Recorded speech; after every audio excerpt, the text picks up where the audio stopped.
Bore da. Pawb yn clywed fi'n iawn? Ydy, da iawn. Okay. Croeso cynnes. Mae'n ddechrau tymor ar un olwg yn tydi arno ni. A mae'n braf bod nôl yma yn yr ysgol. Dyn ni yn trio gobeithio bod pethau'n mynd i weithio eto o safbwynt y dechnoleg, oherwydd mae hyd yn oed y dechnoleg wedi bod ar daith dros yr ha. Felly, croeso cynnes. Mae'n neis i gweld pawb yma, bod ambell un ar goll. Dwi'n siŵr bydden nhw'n clywed yr neges dros y we. Wythnos yma, o heno gynta, dyn ni'n cyfarfod ar Zoom am 5 o'r gloch, yn ôl ein harfer tipyn beth bynnag. Mae gynnon ni y cyfarfod gweddi nos Fercher, mae gynnon ni hefyd y clybiau yn dechrau nos Wener, a dwi'n cymryd bod rheina yn ôl yn Ebenezer. Yeah. Y clybiau 1 am 6 a llall am 7, sort of, amser yna. Da iawn. Okay. So, mae'n siŵr bod y plant yn edrych ymlaen i gael nôl at gwneud pethau fel hyn o wythnos i wythnos. Mae yna gyfarfod dydd Sadwrn nesaf ar gyfer yr arweinwyr eglwysu'r Gogledd, a mae hwnnw draw yn Talsarne. Mae Mark Thomas yn cyfarfod ar arweinwyr ar fore Sadwrn, felly cofiwch am hynny. A di Sul nesaf wedyn bydd Steph yn ein harwen ni yn y bore, yn parhau ar ein cyfres i edrych trosolwg dros yr Hen Testament. Dwi'n meddwl dyna'r cyhoeddiadau. Yn ni croesawu i Gwydion, yn falch bod wedi dod yma i bregethu ac i arwain ni yn ein addoliad. Ac wrth sôn am Gwydion, dyn ni wedi archebu lle am ben wythnos yn do. Mis Hydref i aros yna am noson. Nos Wener, Hydref, y 7fed a'r 8fed, dwi'n meddwl, os di'r dyddiad yn iawn gen i. Felly byddwn ni'n cael cyfle i weld nhw eto. Ond dyn ni yn dymuno bendydd Duw arnach chi bore yma wrth i ti'n harwain ni yn ein haddoliad. Felly, na i drosglwyddo gyfan i chdi. Diolch yn fawr iawn.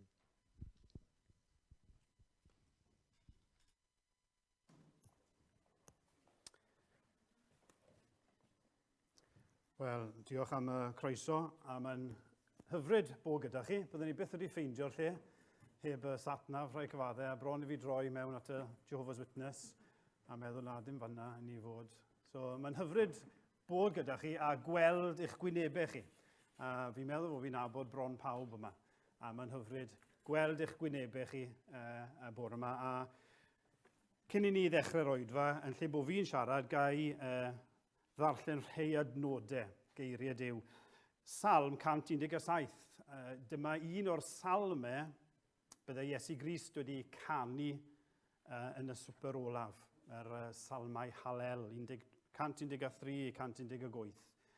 A byddai Crist wedi canu hwn ei hun, chydig oriau cyn iddo fe fynd i'r groes. Molwch yr arglwydd, yr holl genhedloedd, clodforwch ef yr holl bobloedd, oherwydd mae ei gariad yn gryf tuag atom, ac y mae ei ffyddlondeb yr arglwydd dros byth. Molwch yr arglwydd. Gewch ni weddio.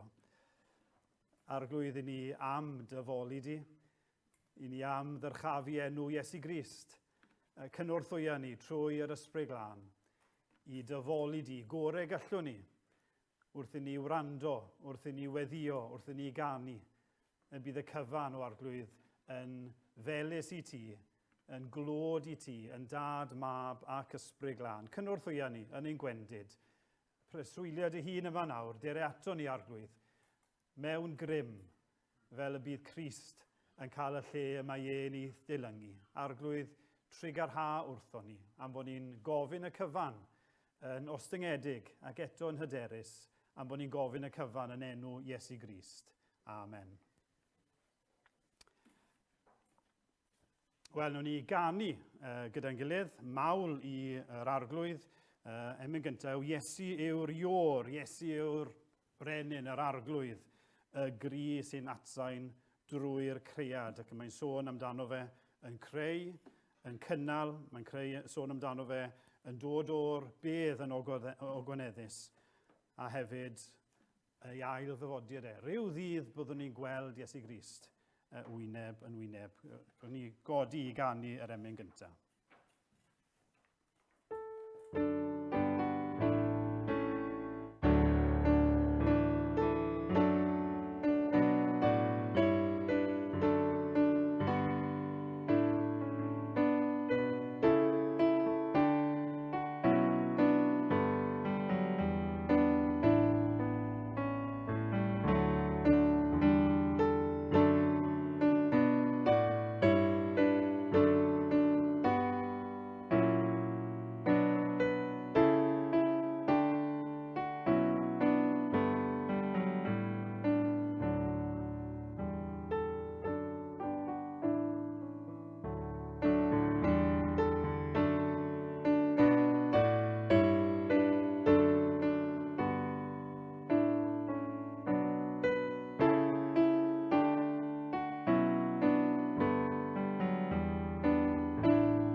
Plant yn dod ymlaen i gael sgwrs bach.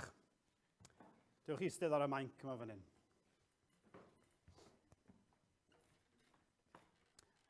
Nawr, mae gen i anreg i chi. Dim byd mawr, pidwch mynd yn excited, ond mae gen i anreg i chi. Fi wedi dod â fe i chi yn benodol. Randoms. Nawr, fi wedi dod â nhw i chi. Nawr, os rwy'n eisiau un. O, reit, oce. Mae popeth yn iawn amdano nhw. Fi eisiau un gair, na gyd, a gewch chi un. Beth yw'r un gair fi eisiau? Please. O, geid un. Please. O, da iawn.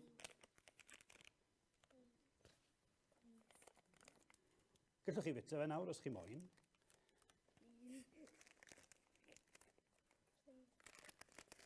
Mae pob un ohonoch chi wedi dweud, please, a fi'n credu diolch hefyd.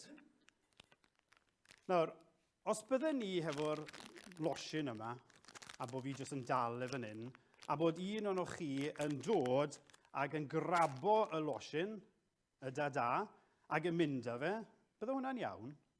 Na, bydde hwnna'n cheeky.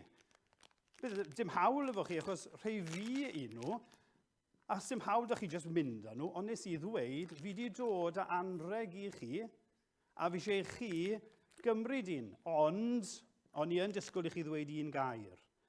A wnaethoch chi gyd ddweud sef, please. Ga un, please.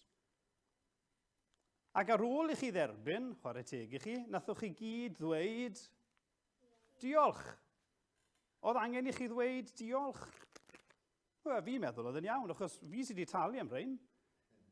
A fi wedi rhoi nhw i chi, a mae'n iawn bod chi yn gweud, diolch yn fawr. Nes ymlaen, mae gen i fwy o rhain i chi. Nid un, mae dy fi pacet yr un i chi. Ond na i ddim rhoi nhw nawr, neu yn ystod y roedda, rwy'n ni sy'n clywed sŵn fel na drwy'r adeg. Ar y diwedd, dewch ato fi, mae gen i pacet cyfan i chi i bob un ohonoch chi. Dim ond y plant. Dim i roedolion. Okay? Nawr, mewn ffordd, mae'n wers i ni. Achos mae Duw yn dweud, hwn sy'n bwysig, mae Duw yn dweud, drychwch i fi gyda pethau fi eisiau rhoi i chi. Mae gen i roddion i chi. Ond, mae rhaid i ni ofyn. Yw e'n cheeky i ni ofyn pethau ddi wrth Dduw? Wel, dim os yw e'n dweud, fi wedi dod ar hoddion i chi, mae eisiau i ni ofyn, mae eisiau ni ddweud, please Duw. A dyw hwnna ddim yn cheeky, achos mae wedi dweud, fi wedi dod ar hoddion i chi. Fi eisiau chi gymryd nhw. Ond mae eisiau ni ddweud, please. Ac ar ôl derbyn yr rhodd, beth ddylen ni ddweud i Dduw? Diolch. A sut ydyn ni siarad gyda Duw? Ni'n gweddio, bod ni ddim yn gweld Duw, ni'n fel arfer yn cael llyged mwyn pido gadael pethau eraill i distracto ni, a ni'n gweud, Duw, please, fi eisiau beth bynnag mae Duw yn cynnig i ni. A mae Duw yn cynnig loads o bethau. Mae Duw yn cynnig nid losin, mae'n cynnig pethau lot pwysicach a pethau gwych. Mae e'n dweud, chi eisiau dod yn blentyn i fi? Chi eisiau i fi achub chi? Chi eisiau dod yn Gristion? Achos i ni ddim, o ran yn natur ni, yn Gristnogion, mae angen ni ddod i adnabod Duw. Felly ni'n gweud, please Duw, fi eisiau dod i adnabod ti. Please Duw, fi eisiau dod yn Gristion. Beth arall, please Duw, maddau i fi, pethau drwg fi wedi wneud, pethau da fi ddim wedi wneud. Maddau. A mae Duw wrth i fod yn rhoi. Mae'n lot fwy caredig na fi. Ac felly ni chi gweddio a dweud, please. A ffeindio mas yn y Beibl, be mae Duw yn cynnig? A mae'n cynnig, mae'n Dduw caredig. Mae'n Dduw gwych. Felly, pan byddwch chi'n gweddio, meddyliwch, reit, beth i fi eisiau gofyn oddi wrth Dduw? Dyw Duw ddim yn dweud fod e'n rhoi popeth i ni.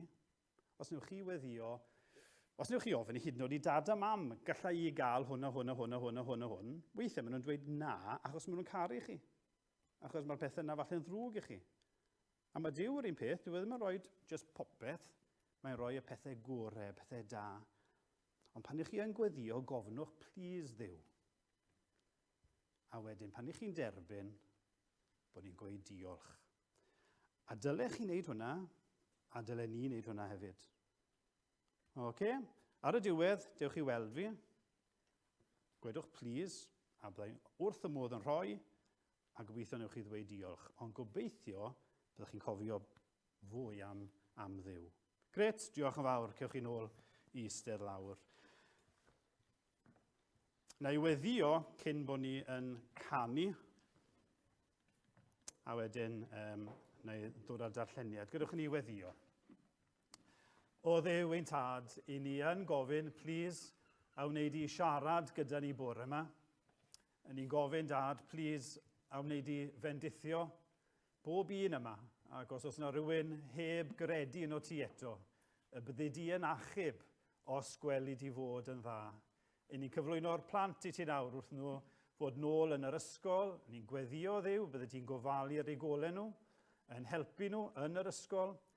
Ond yn fwy na dim byd, ni'n gweddio bydd bob un ohonyn nhw yn dod i adnabod di fel eu tad. Bydden nhw gyd yn dod i wybod am faddeuant pechodau. Clew ein gweddi a derbyn ein diolch am bob rhodd i ti yn rhoi ni, wedi rhoi i ni. Derbyn yn diolch am bod ni'n gofyn pob peth yn enw Iesu Grist. Amen. Wel, ni godi i ganu yr emyn nesaf, ni fethodd gweddi dair erioed a chyrraedd hyd y nef. Ni'n dweud chi blant, ni'n gweddio, ni'n gweud please. Mae'r emyn yma'n dweud, pan ni'n gweddio, mae Duw yn clywed. Ni fethodd gweddi dair erioed a chyrraedd hyd y nef. Ac mewn cyfyngder, pan mae pethau'n mynd yn anodd, fe wnaed, bu fy hun rhed yn union, cer yn syth at Dduw a gweddio arno fe. Fe godwn ni ganu.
Mae'r darlleniad yn dod o 2 lyfr Chronicle. 2 llyfr Chronicle a pennod 20. Ar yw amser i chi ffeindio fe, heblaw bod chi efo ffôn sydd yn hawdd iawn. 2 llyfr Chronicle a pennod 20.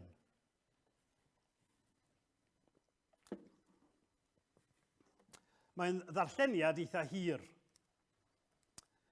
ond mae'n hanes ryfeddol. Hanes rhyfedd eitha unigryw. Lly gobeithio byddwn ni'n gallu dal yn cadw yn sylw ni. Gadewch ni wrando ar air Duw. Wedi hyn, dechreuodd y Moabiaid a'r Ammoniaid gyda rhai o'r Meiniaid ryfela yn erbyn Jehoshaphat. Daeth rhyw rhai at Jehoshaphat a dweud wrtho, a mae mintau fawr yn dod yn derbyn o Edom o'r ochr draw i'r môr, ac mae hi eisoes yn Hasason Tamar, hynny yw Engedi. Yn ei ddychryn, penderfynodd Jehoshaphat geisio yr arglwydd, a cyhoeddodd ympryd trwy holl Jiwda. Yna gasglodd pobl Jiwda i ofyn am gymorth gan yr arglwydd, deithant o bob un o'i dinasoedd i'w geisio ef.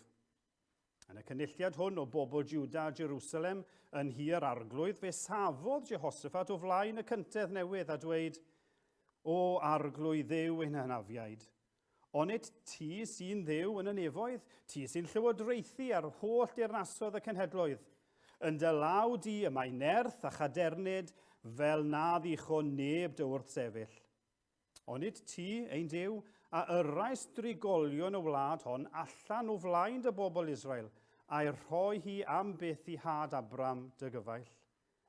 A mae'n hwy wedi byw yn ddi ac wedi adeiladu cyseg yr eith enw di, a dweud, os daw unrhyw niwed i ni trwy gleddyf, lliffeiriant, haint neu newyn, yna fe safon o flaen di ac o flaen y tŷ hwn, oherwydd mae dy enw arno. Gwyddwn arnat yn ein trybini, ac fe wrandewid i arnom a'n gwaredi. Yn awr dyma'r Ammoniaid, y Moabiaid a gwir mynydd Seir, pobl na dewais di Israel ymosod arnynt wrth ddod allan o'r Aifft, pobl y troes Israel i ffwrdd oddi wrthynt a pheidio i difetha, gwel sut y mae'r rhain yn talu nôl i ni trwy ddod i'n gyrru allan o etifeddiaeth ar ôl ddais di ni. O, ein Duw, ond i'w wneud i gyhoeddi barn arnynt. Oherwydd, nid ydym ni yn ddigon cryf i wrth sefyll y fyntau fawr hon sy'n dod yn ein herbyn. Ni wyddom ni beth i'w wneud. Ond dibynnwn arna ti. Yr oedd holl wir Juda gyda'r rhai bach, ei gwragedd a'i plant yn sefyll o flaen yr arglwydd. Yr oedd Jehezael, fab Zecharia, fab Benaia, fab Jeiel, fab Mataneia, lefiad o dylwyth Asaf, yng nghanol y cynulliad. Daeth ysbryd yr arglwydd arno, a dywedodd, gwrandewch, holl Juda a thrigolion Jerusalem ynghyd â'r brenin Jehoshaphat. Y mae'r arglwydd yn dweud wrth eich am beidio gofni na digoloni o achos y fyntau fawr yma. Oherwydd brwydr Duw yw hon, nid eich brwydr chwi. Ewch i lawr yn ei herbyn y fori, pan fyddant yn dringo rhyw sis, ac fe cewch ymhen draw'r dyffryn yn ymyn anialwch gerial. Ni fydd rhaid i chwi ymladd yn y frwydr hon, safwch yn llonydd yn eich lle, ac fe welwch y fuddugoliaeth yr idd yr arglwydd i chwi o Juda a Jerusalem. Peidiwch a gofni na digaloni. Ewch allan yn ei herbyn y fori, a bydd yr arglwydd gyda chwi. Yna fe ymgrymodd Jehoshaphat i'r llawr, a syrthiodd holl Juda a thrigolion Jerusalem o flaen yr arglwydd a'i addoli. Yna, safodd y lefiaid oedd yn perthyn i'r Kohathiaid y Kohariaid i foliannu'r arglwydd Duw Israel a bloedd uchel. Felly, codasant yn fore yn mynd i anialwch Tecoa. Fel yr oeddent yn cychwyn, safodd Jehoshaphat a dweud, gwrandewch arna fi, Juda a thrigolion Jerusalem. Ymddiriedwch yn yr arglwydd eich Duw, ac fe fyddwch yn ddiogel. Credwch yn ei broffwydi, ac fe lwyddwch. Wedi ymgynghori ar bobl, penododd gantorion i foli'r arglwydd ac i ganu mawl i brydferthwch ei sancteiddrwydd wrth fynd allan ar flaen y fyddin. Dywedasant, diolchwch i'r arglwydd, oherwydd y mae ei gariad hyd byth. Fel yr oeddet yn dechrau canu a moli, gosododd yr arglwydd gynllwyn yn erbyn yr Amoniaid a'r Moabiaid a'r gwir mynydd Seir a oedd yn ymosod ar Juda, a chawsant ei gorchfygu. Trodd yr Amoniaid a'r Moabiaid i ymosod ar drigolion mynydd Seir a'i difa yn llwyr, ac wedi iddynt difodi hwy eithant ymlaen i ddifetha ei gilydd. Pan gyrhaeddodd Juda y lwylfa ger yr anialwch a throi edrych ar y fyntau, gwelsant gyrff y meirw ar llawr ym mhob man. Nid oedd neb wedi dianc. Daeth Jehoshaphat a'i filwyr i'w hysbeilio, a chawsant arnynt lawer o olyd a gwisgoedd ac eiddo gwerthfawr. Yr oedd ganddynt fwy o ysbail nag y gallent ei gario, ac am fod cymaint ohono buont am dridiau yn ei gludo. Ar y 4 dydd deithant ynghyd i ddyffryn Beracha, a myddent fendithio'r arglwydd yno, gelwyr y lle yn ddyffryn Beracha hyd heddiw. Yna dychwelodd holl filwyr Juda a Jerusalem dan arweiniad Jehoshaphat i Jerusalem mewn llawenydd am i'r arglwydd roi buddigoliaeth iddynt dros ei gelynion. Deithant i dir arglwydd yn Jerusalem gyda nablau, telynau a thrwmpedau. Daeth ofn Duw ar holl dirnasoedd y gwledydd pan glywsant fod yr arglwydd wedi ymladd yn erbyn gelynion Israel. Felly cafodd teyrnas Jehoshaphat heddwch a rhoddodd ei dduw lonydd iddo oddi wrth bawb o'i amgylch. Wel, dyna air Duw a dyna hanes rhyfeddol. Duw yn dod â buddigoliaeth i Israel a nhw'n wneud dim. Wel, byddwn ni'n edrych ar yr hanes yna nes ymlaen. Gydwch chi ni weddio gyda'n gilydd.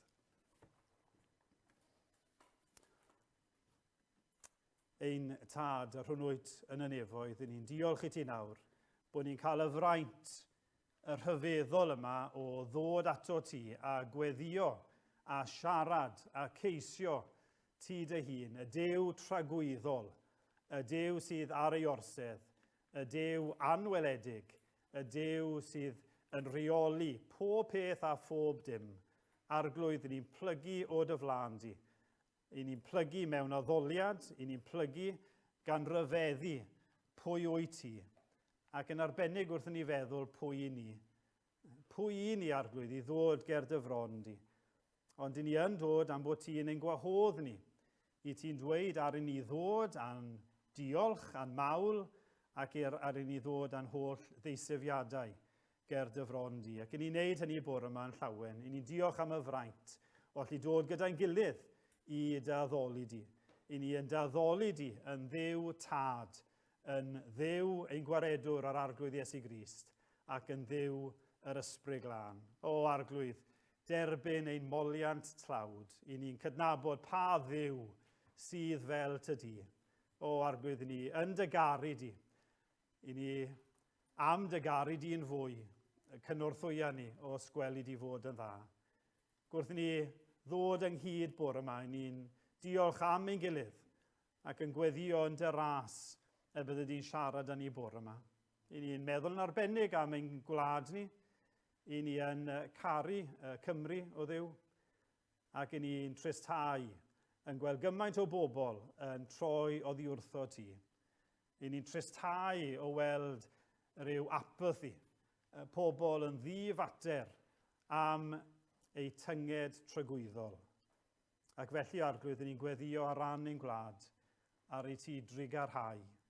O Dduw, i ti yn abl, i ti yn holl alluog, ni'n gofyn os gweli di fod yn dda, please, Arglwydd, a wneud i ddod ag achub llawer yn ein gwlad. I ni'n diolch am bob un sydd yn cael ei hachub.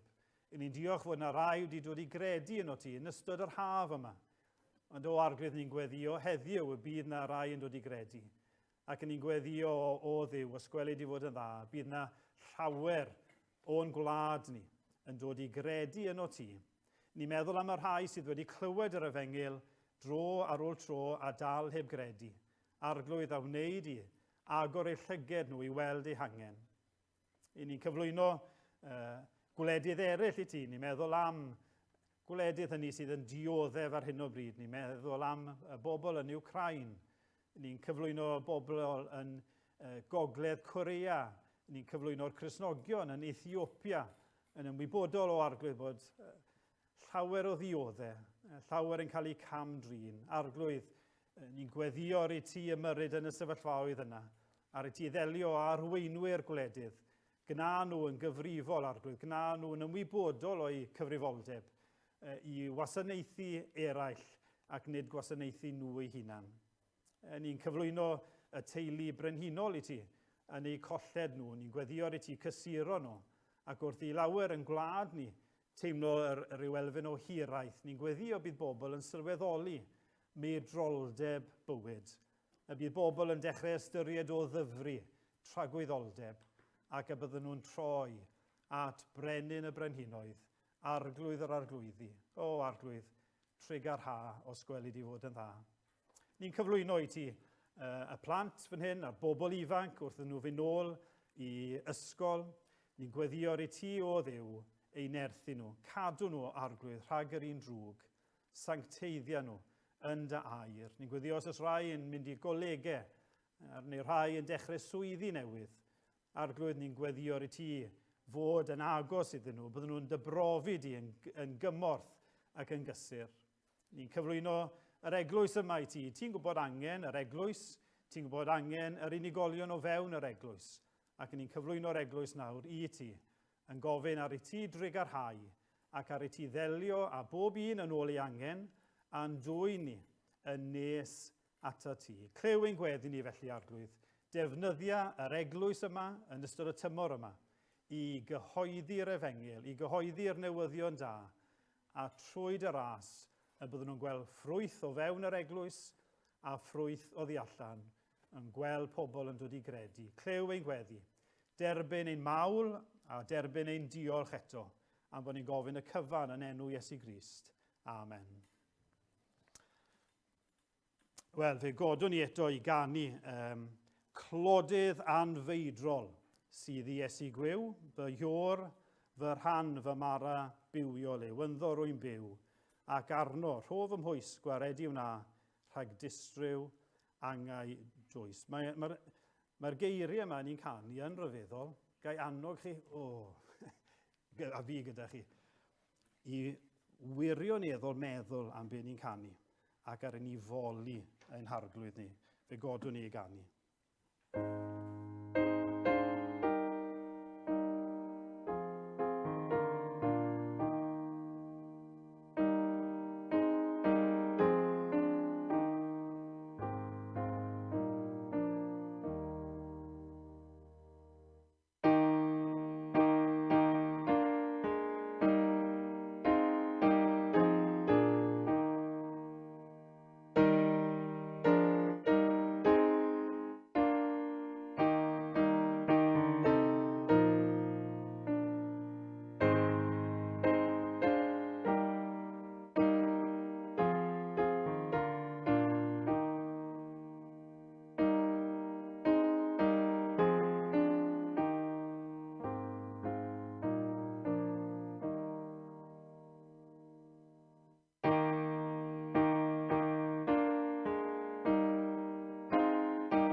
Wel, fi am droi'r darn ddarllenwn ni, yr hanes ddarllenwn ni o 2 Chronicle, penod 20, adnod 1-30, a cymryd yr hanes gyfan a tynnu allan wirioneddau penodol i ni. Mae yna lot fwy i dynnu allan na byddai yn ei nodi.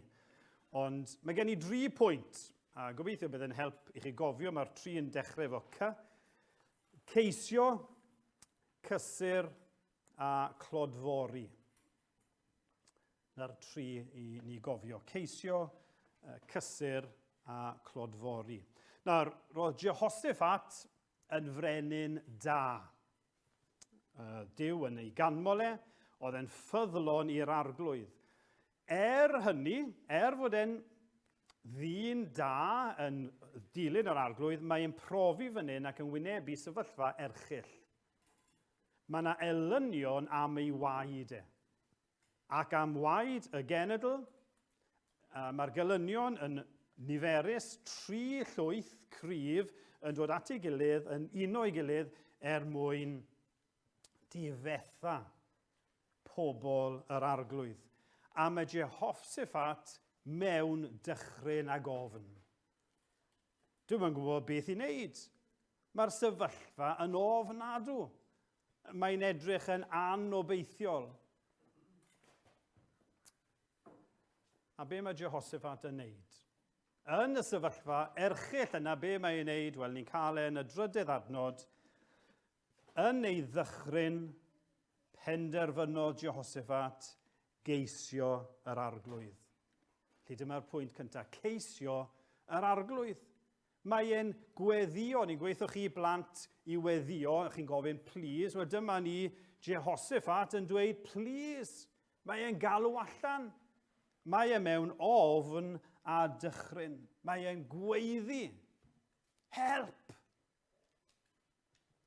Yn o bod tebyg, mae'n hunllef eitha cyffredin dychmygu bod chi yn rwle a chi angen help a chi'n gweiddi a does dim byd yn dod allan o'ch ceg chi. Dim sŵn. Mae'n hunllef o beth. Ond dyma ni, Jehoshaphat, mae'n galw allan. Mae'n ceisio, mae'n gweddio, mae'n gweiddi am help. Dyna chi fraint. Dyna chi braf, mae Jehoshaphat yn gallu galw. A mae llais yn dod allan o'i gegau. A mae'n galw ac yn ceisio yr arglwydd.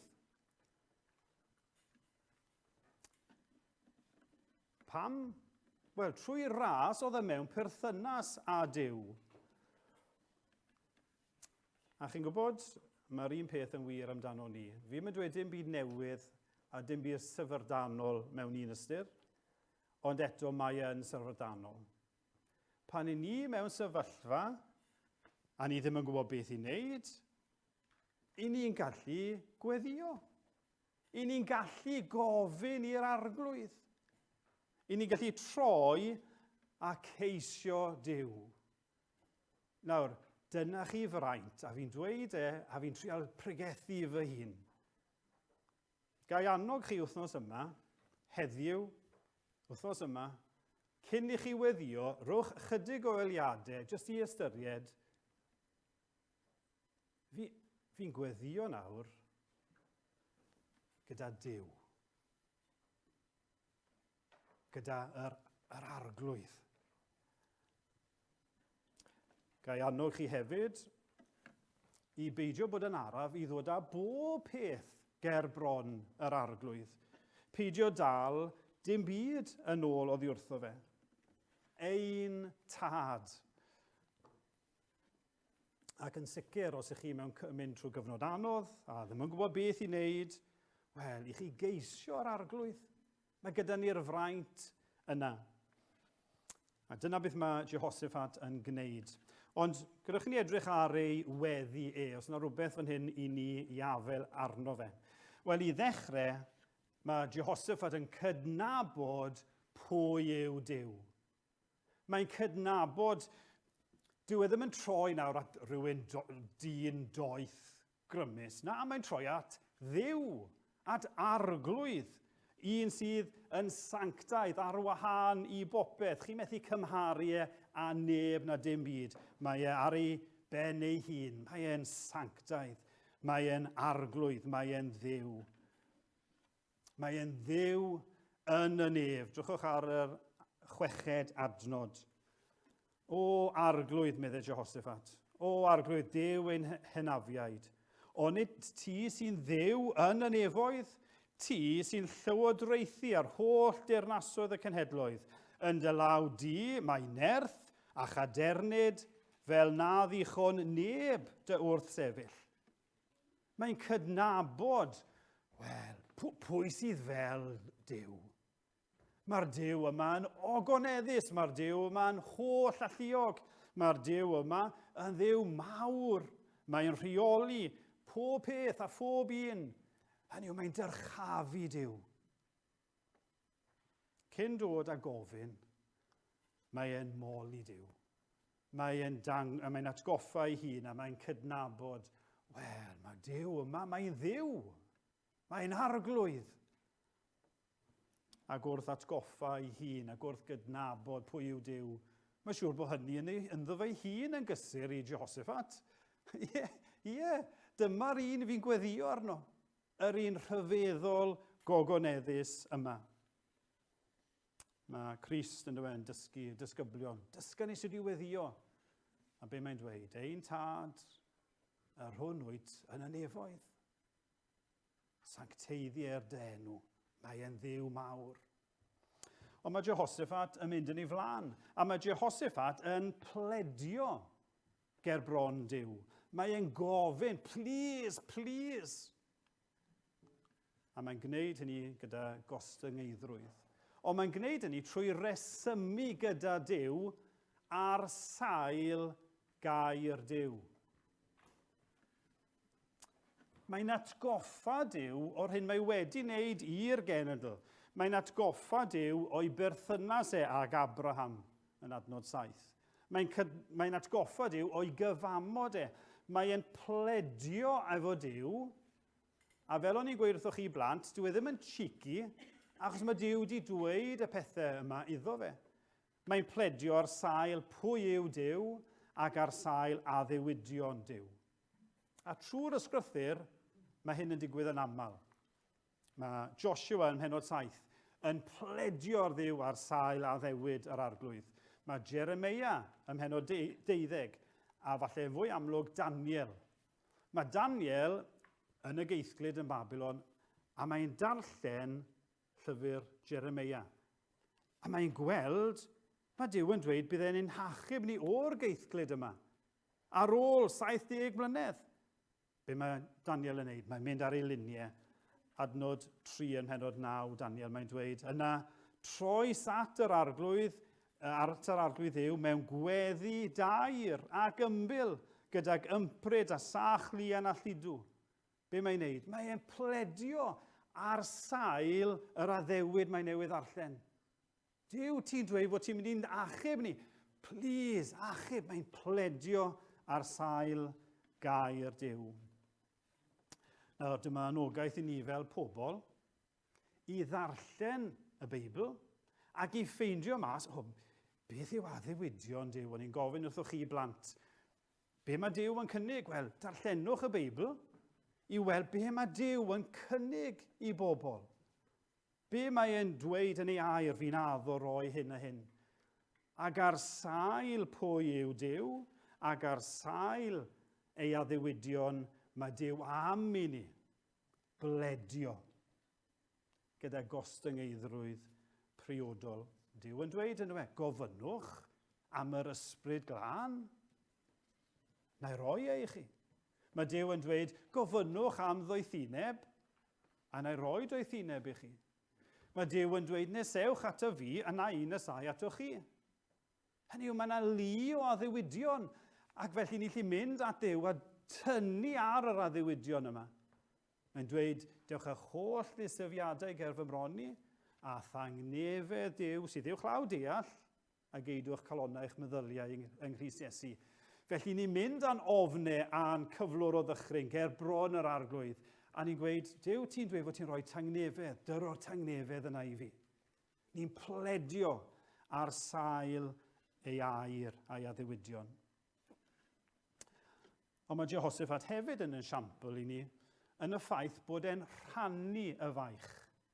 Mae e mewn ofn a dychryn, real, mae pobl am ei ladd ond mae Jehoshaphat yn mynd i weddio, ond hefyd mae e'n rhannu'r faich ar genedl. Ac yn annog y genedl i ddod i gyd weddio gydag yn adnod 3, cyhoeddodd ympryd trwy'r holl wlad Juda. Meddwl am Moses yn gweddio ran y genedl, a mae angen ei ffrindiau fe i gynnal ei freichiau fe, ei freichiau fe'n blino. Wrth i ni feddwl am gyflwr Cymru heddi. Pan ni'n meddwl am angen pobl i ni'n adnabod, pan ni'n meddwl am angen yr eglwys yng Nghymru, yn fwy cyffredinol, yn lleol, pan ni'n meddwl am ein hanghenion ni fel unigolion, fi siŵr byddech chi yn cytuno, mae angen i ni fanteisio ar y fraint, y rhyddid, y gyfrifoldeb sydd gyda ni i weddio. Mae Duw wedi rhoi y modd yma i ni. Gai annog chi a fi gyda chi.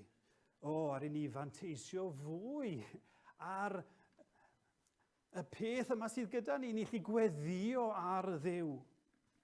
ac i bledio a Duw, ac i gydweddio. Peidiwch esgeuluso pan mae yna gyfle i'r eglwys ddod at ei gilydd i gydweddio. Dewch. Mae angen gweddi am y Duw fyna gyda'r hoddion. Ond mae e'n disgwyl i ni geisio. Mae'n disgwyl i ni ddweud plis arglwydd. Gai annog chi hefyd i beidio bod yn swyl i ofyn am weddi. I ni fel Cymru Cymraeg, fi'n meddwl, yn swyl iawn. Fi wedi bod mewn sawl cwrgweddi, a maen nhw weithiau'n gofyn, os rhywun eisiau rhannu rhywbeth, rhyw mater gweddi, neb yn gweud dim. Ni gyd yn hollol iawn. Sbosib. Peidiwch yn naturiol ni'n rhannu popeth. Mae yna rhai pethau i ni'n dod mond yn rhannu efo rhai pobl penodol. Ond peidiwch bod yn swyl i ofyn am weddi. Mae Crist yn gofyn i bobl i weddio ar ei rannau. Pwy ddath mewn ymateb i gais Jehoshaphat i ddod i geisio'r arglwydd gyda fe? Wel, edrychwch yn adnod 13. Yr oedd holl wir Jiwda, gyda'i rhai bach, ei gwragedd a'i plant, yn sefyll o flaen yr arglwydd. Pwy ddath? Pawb. O'n nhw gyd yna. Beth yw oedran plant? Cwestiwn i chi, neu bobl ifanc falle. Beth yw oedran hawl gyrru car? Ie, ti'n iawn. 17. Beth yw hawl gyrru moped? Llai na rhywbeth fel 125cc. 16. Beth yw oedran pryd ych chi'n cael mynd i cwrgweddi? Fi'n meddwl yn seici ni o 18-19. Pawb. Peidiwch meddwl fi ry ifanc i fynd i cwrgweddi. Gai annog chi, dewch i geisio, i bledio. Mae'r sefyllfa yn ddifrifol. Felly ni'n pledio ar addewidion yr arglwydd. Felly ni'n dod fel Jehoshaphat, ni ddyrchafu Duw, cydnabod, pwy sydd fel Duw. Ac yna ni'n pledio yn ostyngedig, ac ni'n pledio gyda'n gilydd. Yn ail, cysur. Nid yn unig mae'n gysur y feddwl i Jehoshaphat fod e mewn perthynas â Duw, a bod Duw yn fodlon gwrando ar ei weddiau, ond edrychwch ar eiriau cyntaf yr arglwydd mewn ymateb i'r weddi. A ni'n cael e'n y 15fed adnod. Peidiwch ofni na digaloni. Na chi eiriau caredig. Na chi eiriau hyfryd i glywed ar ôl eich cais chi. A mae'n ailadrodd y geiriau hynny yn adnod 17. Peidiwch ag ofni na digaloni, bydd yr arglwydd gyda chi. Mae chi eiriau cysurlawn. Mae chi eiriau mewn sefyllfa o ofn a dychryn, mae Jehoshaphat yn ceisio a'r geiriau cyntaf mae Duw yn dweud wrtho fe, paid ofni. Paid y digaloni, fi gyda ti. Yr wyf fi gyda ti. Nawr, mae'r hanes ni'n darllen bore yma yn anghyffredin iawn. Mae'n hanes unigryw. Ond mae geiriau yr arglwydd fan hyn yn eiriau sydd trwy'r ysgrythyr. Mae'n eiriau mae Duw am i ni ei glywed. Salm 121. Chydig o adnodau, ond 6 gwaith yn y salm mae gair cadw. Dyrchafa fy llygad i'r mynyddoedd. Ble daw fy nghymorth? Fy nghymorth o ddaw, oddi wrth yr arglwydd. Fe ath geidw.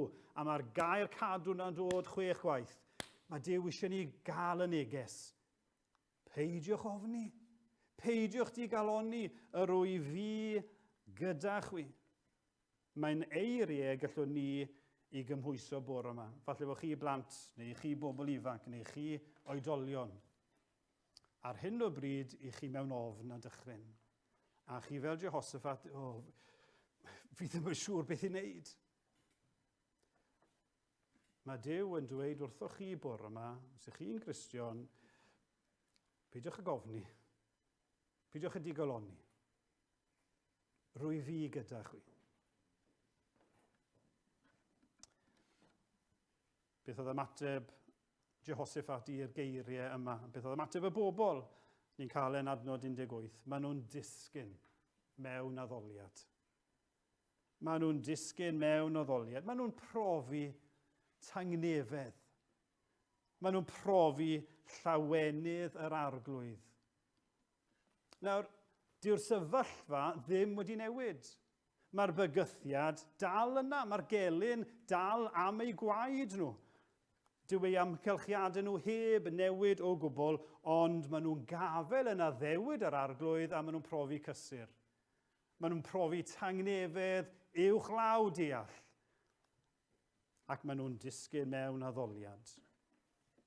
Fel ych chi'n gwybod, dyw Duw ddim yn addo bob amser i symud y bygythiad. Dyw e ddim yn addo bob tro i ddileu y storm. Ond mae'r arglwydd bob amser yn addo yr rwy fi gyda chi. Bob amser mae'n gallu dweud, peidiwch ag ofni, rwy fi, yr arglwydd gyda chi. Felly peidiwch ag digoloni, weitha y storm. Felly mae Jehoshaphat fan hyn, ar sail gair yr arglwydd, ar sail ei addewidion maen nhw'n profi cysur ac yn profi tangnefedd. Mae adnod i chi ddysgu wythnos yma, Salm 62, adnod 8. Ymddiriedwch ynddo bob amser. O bobl, tywalltwch allan eich calon iddo. Duw yw ein noddfa. Felly mae Jehoshaphat yn ceisio'r arglwydd. Maen nhw'n profi cysur o eiriau yr arglwydd, ac yna, yn drydydd, maen nhw'n clodfori. Nawr, benod yn cychwyn yn dechrau gyda ofn a dychryn. Ond wedi ceisio'r arglwydd, maen nhw'n profi, oherwydd ei air a'i addewid maen nhw'n profi tangnefedd, ac maen nhw'n disgyn mewn addoliad o'r arglwydd. Yna, maen nhw'n codi, a maen nhw'n clodfori yr arglwydd. Maen nhw wedi dweud, please, a nawr maen nhw'n dweud, diolch. Adnod 19. Yna, safodd y Lefiaid i foliannu'r arglwydd Duw Israel a blwydd uchel. Y bore wedyn, maen nhw'n mynd i'r frwydr i wynebu y gelyn, a pwy mae Jehoshaphat yn rhoi ar flaen y gad, o flaen y milwyr i gyd. Wel, bydden ni'n rhoi y bobl cryfaf mwyaf sydd yn edrych yn fwyaf cas. Pwy mae'n rhoi? Mae'n rhoi y cantorion. Dwchwch adnod 21. Penododd gantorion i foli'r arglwydd ac i ganu mawl i brydferthwch ei sancteiddrwydd, wrth fynd allan ar flaen y fyddin. Dywedasant, diolchwch i'r arglwydd, oherwydd y mae ei gariad hyd byth.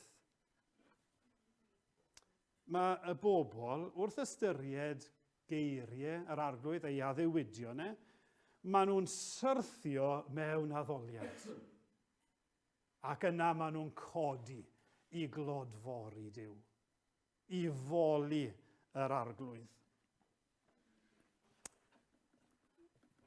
Nawr, mae'n iawn nodi eto, mae'r moli yma, y clodfori yma, yn digwydd cyn y fuddugoliaeth. Mae'r clodfori a'r moli yma yn digwydd cyn iddyn nhw fynd i'r frwydr. Mae'r moli yn digwydd oherwydd pwy yw Duw a oherwydd ei gariad ei gysuron ei eiriau ei addewidion Ac ar sail hynny, maen nhw wedi disgyn, nawr maen nhw'n codi i'w addoliau. Mae sawl person i fi nabod pan maen nhw'n mynd trwy gyfnod anodd, maen nhw'n darllen y salmau. A rhai'n darllen y mynau. Ac fod y storm dal yna, maen nhw'n profi rhyw dangnefedd a maen nhw'n codi i glodfori yr arglwydd. Nawr, mae'n iawn nodi nath y bobl ddisgyn cyn codi. Mae yna ddarostwng cyn y codi.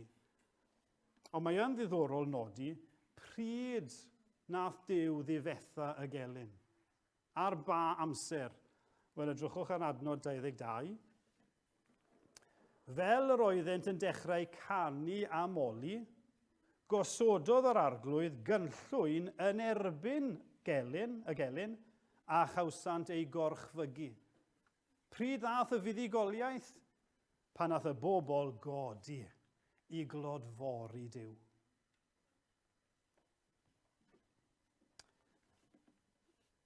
Chi'n gwybod, mae Duw yn heiddi ei glodfori.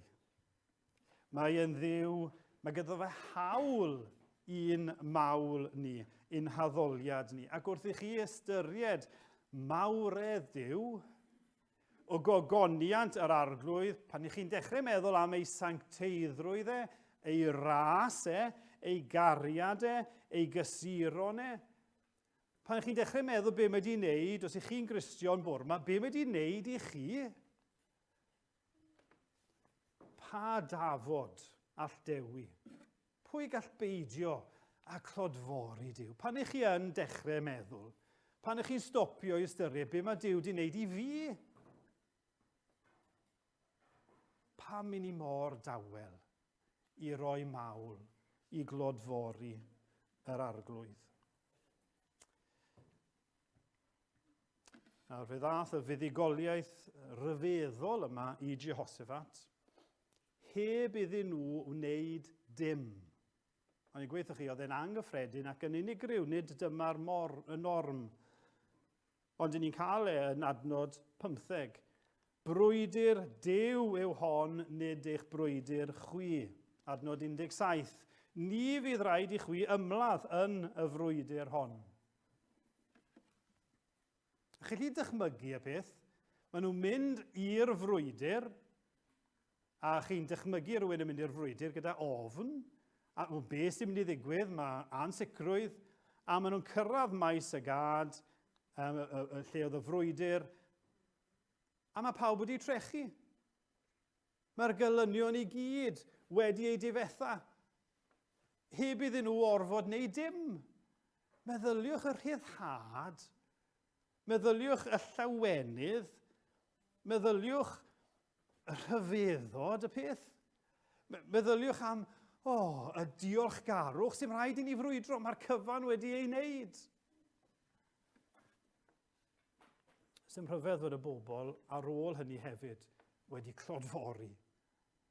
A hyd yn oed yn fwy o bosibl. Nawr, dyna ddigwyddiad rhyfeddol. Digwyddiad unigryw. Ond mae'n pwyntio at fuddugoliaeth llawer fwy. Mae'n gysgod, yn dywe, o fuddugoliaeth llawer mwy.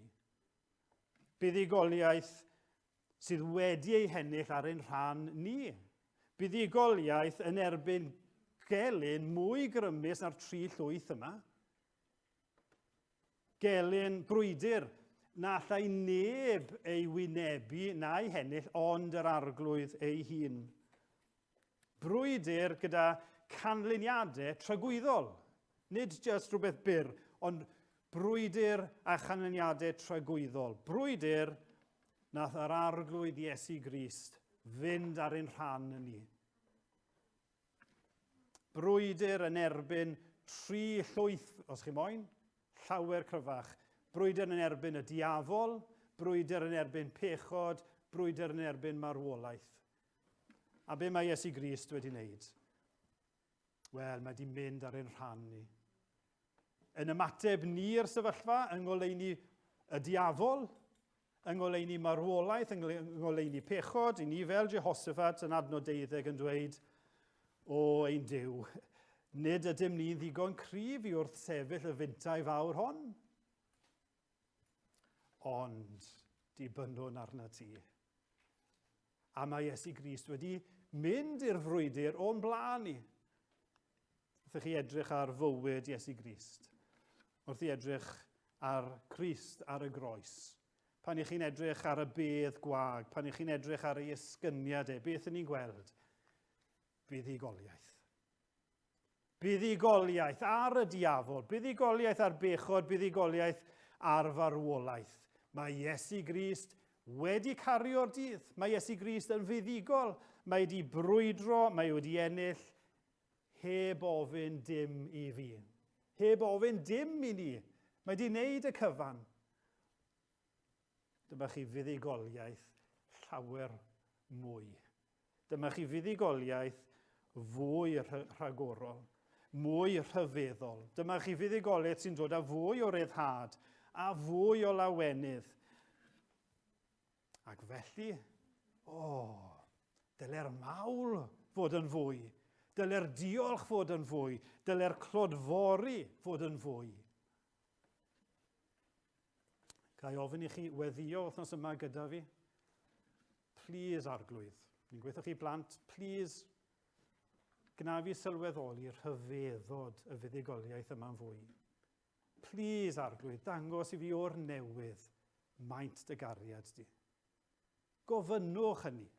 Gofynnwch i Dduw, yr un sy'n addo rhoi ei ysbryd. O Dduw, gad fi sylweddoli o'r newydd rhyfeddod yr rhyddhad yma, y fuddugoliaeth yma. Wedi i Jehoshaphat gyrraedd maes y gad, y gelyn wedi ei threchu. Cyfan wedi wneud.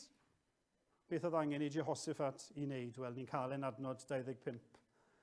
Yr oedd ganddynt fwy o ysbail nag y gallent ei gario, ac am fod cymaint ohono buont am dridiau yn ei gludo. Beth oedd rhaid nhw'n wneud? Just casglu yr ysbail, casglu yr holl drysorau oedd wedi ei hennill ar ei rhan nhw. Ac oedd gymaint yna, oedd gymryd nhw dridiau i gasglu'r holl drysor. Beth i ni wneud ar sail buddugoliaeth ar arglwydd Iesu Grist? Mae wedi ennill y frwydr i ni. Beth i ni wneud? Wel, ni'n jyst yn casglu'r holl roddion, y bendithion yma, mae wedi ennill ar ein rhan ni. I ni'n derbyn maddeuant pechodau. Fi mor falch o hynny, chi'n gwybod. Y pechodau na i fi wedi wneud, y cyfan wedi maddau. I ni'n derbyn heddwch gyda Duw. Wedi dod i berthynas real, byw gyda Duw ei hun. I ni'n cael ein mabwysiadu. Mae Duw yn galw chi yn fab, yn ferch iddo fe. Mae Duw yn rhoi i chi yr ysbryd glân. A mae'r ysbryd glân yn trigo yno ni. Mae Iesu Grist ein gwaredwr ni, yn gweddio ar ein rhan ni. Mae Duw y tad, mae Duw y mab, mae Duw yr ysbryd glân yn eich caru chi. Mae chi rhyfeddod, mae chi fraint. Mae da ni dragwyddoldeb o'n blaen ni. Lle bydd dim pechod, bydd dim poen, byddwn ni yng nghwmni Duw, yn gweld Iesu Grist gyda bobl yr arglwydd am dragwyddoldeb. Mae'r peth yn rhyfeddol. Mae e'n ras ar ben gras. Dyw tridiau ddim yn ddigon i gasglu'r ysbail. Rhy fyr fydd tragwyddoldeb llawn i ddweud yn iawn amdano. Gai annog chi a fi gyda chi. Molwch yr arglwydd. Clodforwch yr arglwydd. Canwch mawl i Dduw. Diolchwch iddo fe fel eglwys. Pidwch bod yn dawel i glodforiau. Fel teuluoedd, fel unigolion. Ar i ni foli Duw yn fwy ac yn fwy. Bore yma, os rhywun yma, a chi'n gwybod fi ddim yn Gristion eto. Chi'n gwybod fi ddim yn mewn perthynas byw real a Duw.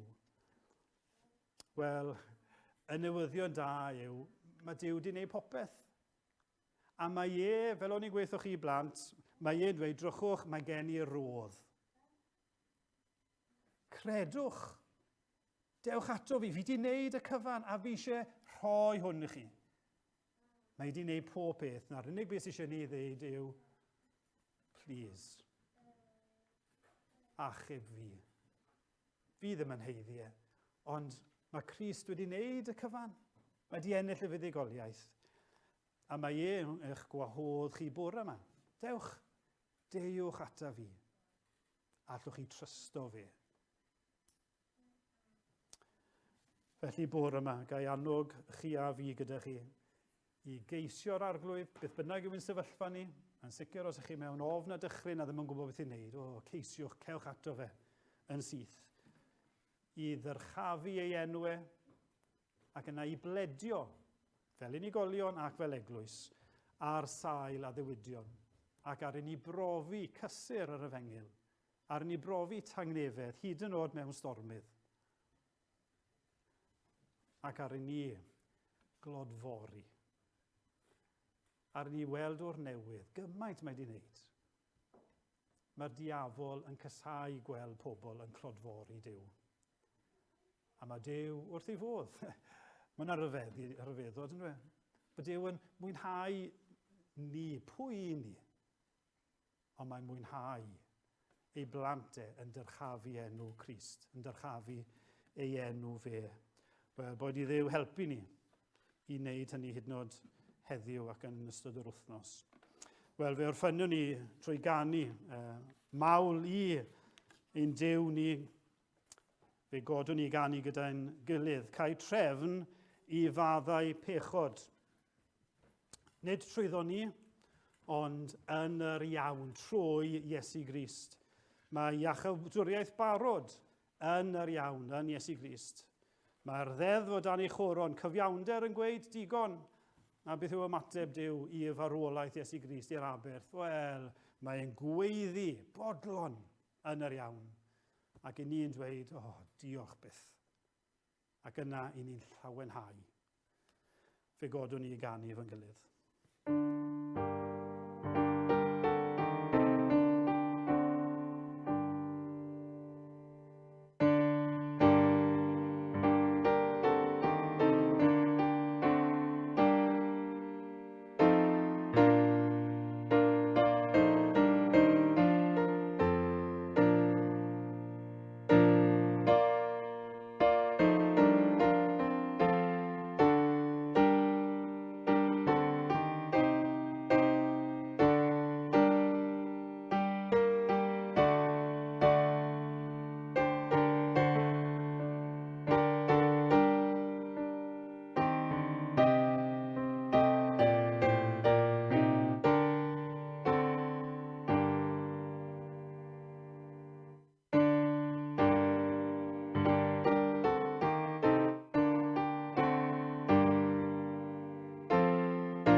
Cynorthwya ni o arglwydd i weld o'r newydd, rhyfeddod dy gariad di yn yr arglwydd Iesu Grist. Gna ni'n bobl sydd yn dy geisio di, gna ni'n bobl diolchgar, gna ni'n bobl sydd yn dy glodfori di. A defnyddia ni o Dduw i rannu y newyddion da yma i eraill. Gras ein harglwydd Iesu Grist a chariad Duw Dad a chymdeithas yr ysbryd glân a fyddo gyda chwi oll o'r awr hon, hyd byth. Amen.